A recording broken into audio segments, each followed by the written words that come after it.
One of the most important concepts of system theory, but not only there, is the concept of contingency.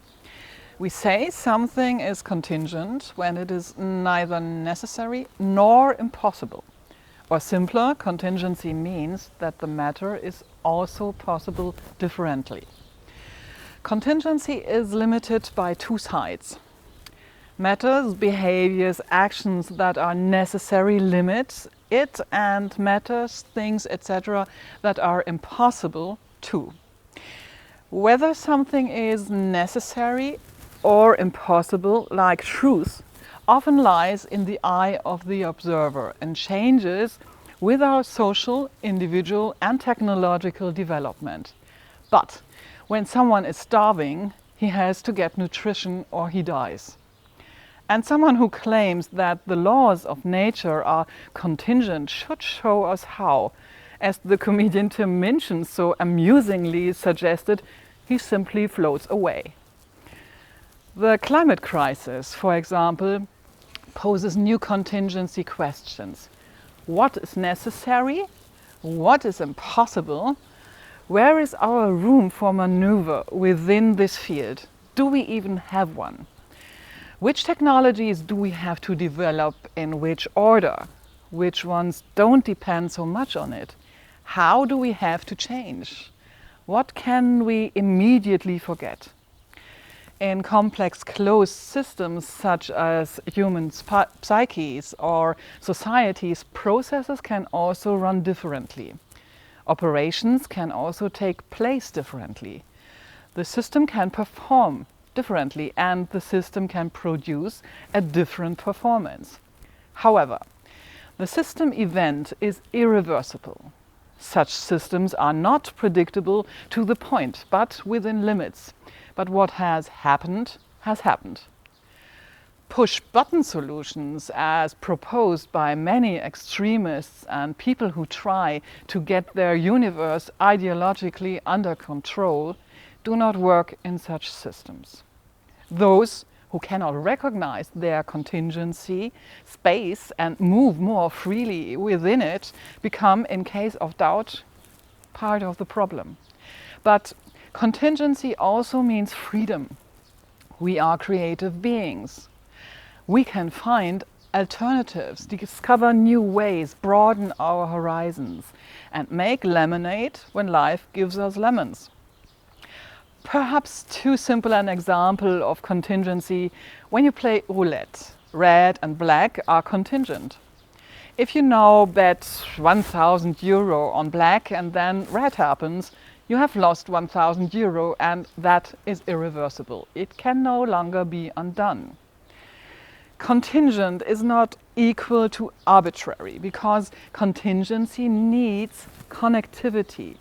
That confuses many today, which provides for some annoyance and much waste of energy. Facts and fake should be kept apart. Whoever says anything goes not only leads us into quicksand, but also exposes us to his arbitrariness and has left out an important condition for his argument, because anything goes only as it goes. Contingent is not undetermined. Contingency can result in non-determined consequences. If you enjoy mathematical refinements and challenges, you Google the PNP problem. From contingent not necessarily follows unpredictable. Complex autopoietic systems create their own events. They create their own system time, and that is not reversible. In Newton's universe, we could reverse the time strand. In the universe of Ilya Prigogine, we cannot do that any longer. Let's take a closer look at contingency. Suppose we are in the forest looking for a spring.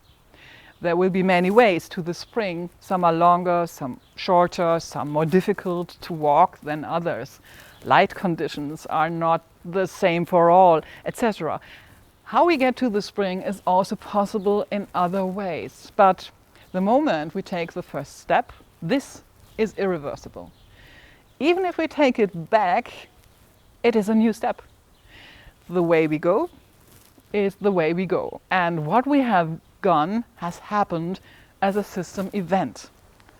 The step has been taken, so the step becomes a fact. With every new step, we can rethink contingency, but contingent is only what has not yet been realized as a system event. Facts do not care about contingency. If at the end of our search we find several paths that lead in different ways to the same goal, provide sufficiently similar performance, we can regard these paths as functionally equivalent. I can walk one or the other in terms of length, effort, lighting conditions, for example. It makes no difference to me in terms of the goal. So I can use contingency by finding out which solutions work better, less well, and even equivalent according to given parameters. And when I decide on a path, it becomes contingent how I walk the path. But what I have already walked is no longer possible in any other way. Even if it turns out that there is only one way to the spring, I can still decide how I feel about it. I can find it exhausting or easy, can walk slowly or fast and sing a song or be silent and listen to the birds. Contingency enables complex systems that try to predict their own development and system events to consider under what conditions they will experience what. Trying to expect contingencies can increase degrees of freedom. Double contingency pushes communication systems. I expect what the other person says or does, and vice versa, and have to reckon all the time that everything can be completely different. And in this game and dance, highly complex systems and societies develop. We have to talk to each other because we are not trivial, but surprising and fascinating, and also possible in other ways, creative and literally constructive.